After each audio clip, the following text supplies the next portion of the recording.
I care that first and foremost, you are an American citizen. The American people, my war room audience, they don't care about immigration because of race. They care about it because of American identity, of which we are all Americans, I assume. I disagree entirely. This administration is absolutely looking at immigration through. Progressive analyst Adam Mockler recently joined PBS for a fiery debate with far-right MAGA commentator Natalie Winters, where the main topic was immigration, and the discussion rapidly became heated as both participants collided over policy and principle.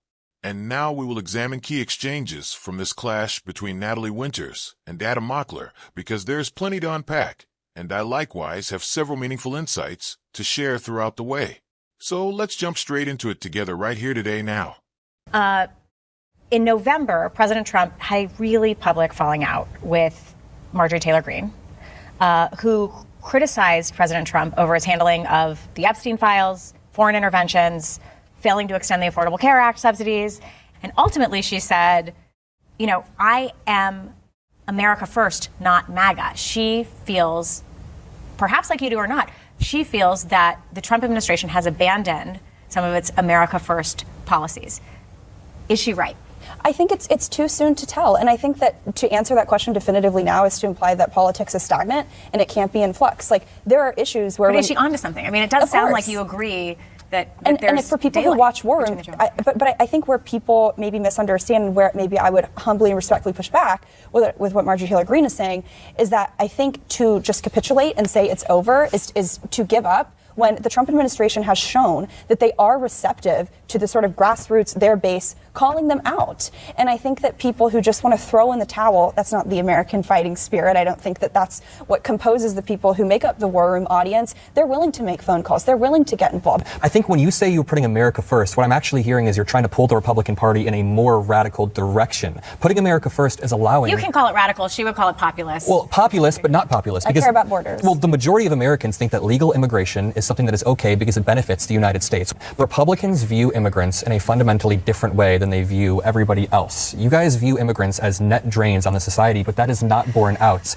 You can look at anybody as a drain on the society. I take up housing, you take up electricity, you take up space on the road. So when you say that immigrants take up housing and immigrants take up electricity, it's sort of a myopic view, and they take up jobs because they create. Immigrants also create a lot for this country. I mean, immigrants are net taxpayers. For a personal anecdote, my grandpa moved here from Syria in the late 90s, and you could argue, yeah, he was taking up space. Why was this person from Syria taking up space in the United States? We shouldn't have let him here. But my grandpa has built a business that now employs dozens of people, that feeds dozens of families. I grew up in Indiana, where my community was full of a lot of Muslims who became heart doctors or surgeons or very productive members of society. 30% of working physicians in this country are immigrants, are people who are coming here to help Americans. That is putting America first. How are physicians that are immigrants helping Americans not putting America first? Hold on, don't take that. I'm going to ask a question. What I would like you to respond to is there a positive story about immigrants who aspire to live the American dream, that are living it in a way that isn't undermining the American experience for Americans already here?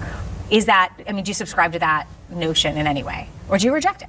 Of course there are some, but the way that you're seeing legal immigration happen now is just historically, empirically, extremely different from the waves that you saw before. You used to have an on period of people coming in and an off period, and the people who would come in would assimilate. Much like your grandfather. They would actually, I think, enjoy American culture because you had to. Now, I think you have this sort of weird, perverse left-wing ideology where we're told that assimilation is racist, and I don't think that that works. And I think when you talk about the immigration issue, it's like we have to do this performative, to some extent, ritual where we have to praise immigrants as like the greatest thing that has ever happened to this country. I'm not bashing or nagging all immigrants, but I also think we can appreciate the contributions that Americans have made to this country. The American people have been abused by the legal immigration system. And sure, are there some immigrants that are good? Yes, but there's also a lot of problems with our immigration system. It's a problem of scale. It's too many people. Okay, hold on. I'm going to show you guys a clip of William F. Buckley Jr. Have you ever heard of him? Yeah. Okay, so William F. Buckley Jr. hosted a program called Firing Line for 33 years. In 1979, he actually tackled the question of immigration. How many people should be allowed in and from where? Listen to what he says in this exchange with the first Latino commissioner of the Immigration and Naturalization Service. Take a look. Well, is the question purely a numerical question, or is it one that has also to do with ethnic balance? I think it has to do with the whole vision of the country. If my memory is correct, it was only about 13 or 14 years ago that we officially renounced the preference that had previously been written into the law for two groups. Number one, Western Europeans. Number two, resident of this hemisphere. Is that correct? Yeah, we've gradually moved toward a non-racial type policy. Okay, so he's saying we have gradually in our immigration policy moved towards a non-racial policy. There is a sense that sort of implicitly we are moving towards a racial policy for immigration under this administration. The criticism is that the Trump administration wants a whiter America. Is that fair? I think that's absolutely absurd. The idea of populism, economic nationalism, is maximizing the value of what it means to be an American citizen. I don't care what race you are. I don't care what your religion is. I don't care what your ethnicity is. I don't care about any of that. I care that first and foremost, you are an American citizen. The American people, my war room audience, they don't care about immigration because of race. They care about it because of American identity, of which we are all Americans, I assume, in here. And that the idea that our government should not be making our lives more difficult. Adam, do you want to? I disagree entirely. This administration is absolutely looking at immigration through a racial lens. You can look at the temporary protected status they have removed from many groups, all minority groups. You can look at the refugee status they are allowing from South Africa. They are banning countries from coming in, or people from countries that are black or that look a certain way, but white refugees are the only ones that are being allowed to come in. Stephen Miller's guidance of this immigration policy is absolutely racial. We have to get to student questions. Before we go any further, I need to make something clear, because Adam Mockler is completely correct indeed here. And I have to ask, can anyone sincerely watching this truly honestly believe what Natalie Winters is saying when she insists there is no racial factor present, and that MAGA plainly does not see race? Because that claim collapses the instant you recall how Donald Trump very clearly once spoke about particular countries. And he was plainly not referring to places like Sweden or other Scandinavian nations. And now we witness this same pattern persisting as the administration Adam mentions has granted protected status to white Christian South Africans, which makes it extremely difficult to treat seriously the notion that race plays no part in deciding who is admitted and who is refused, because the assertion that there is no racial preference in immigration policy simply does not stand up under scrutiny. And when Natalie Winters says that she believes some immigrants are good, it mirrors what Donald Trump said before his first term when he made crude and insulting remarks about Mexicans and then attempted to soften it by adding that he believed some of them were good people, which really sounded far more like damage control than sincerity. And when she claims that the left portrays immigrants as the greatest force to ever benefit this country, it overlooks basic history, because none of us, including Natalie Winters or Adam Mockler, would even exist here without immigration, since this nation was formed by people who arrived from distant countries and were frequently looked down upon by those already here, including Italians and Irish immigrants who at one time long ago were not even viewed as white and were treated as outsiders. And that pattern of labeling groups as inferior or different is precisely what is occurring again as figures inside MAGA circles, led by Stephen Miller and Donald Trump, continue to portray certain immigrants as dangers, while suggesting that others are more acceptable right now. And when you step back and view the whole picture, it becomes evident that Adam Mockler is exposing a pattern that has deep historical roots, while Natalie Winters is repeating claims that disregard that reality very clearly right now. Okay. Olivia Anstadt, freshman political science major. So what's your question? Thank you for having me.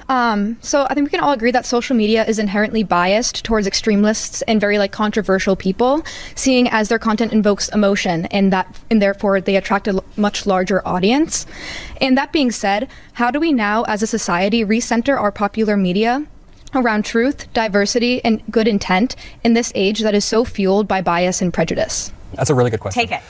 I don't have the exact answer. I mean, that's a really good question, but I know exactly what you were talking about. The algorithms currently incentivize and promote the most outrageous content. I think this gives us a warped perception of each other, and I think it, quite frankly, allows extremists to control the media message, and it elects extremists. We are currently living in an environment where the social media incentivization of radicalization is beginning to translate into our electeds being more radical because they're using social media, therefore they're giving more and more radical takes, and they're elected. What do you think about the algorithms and their ability to potentially throttle or incentivize certain actors?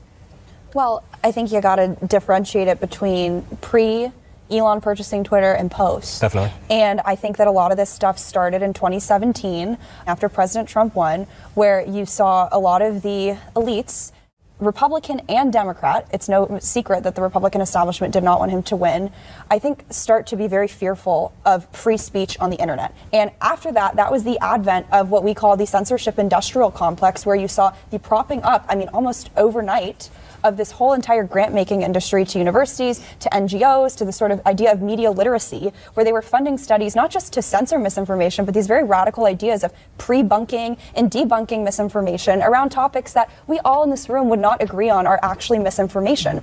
And that stuff was leveraged to, I don't know, censor the sitting president of the United States and rip him off of like every social media network ever, even probably Uber Eats. So that was the culmination. Didn't work, did it though?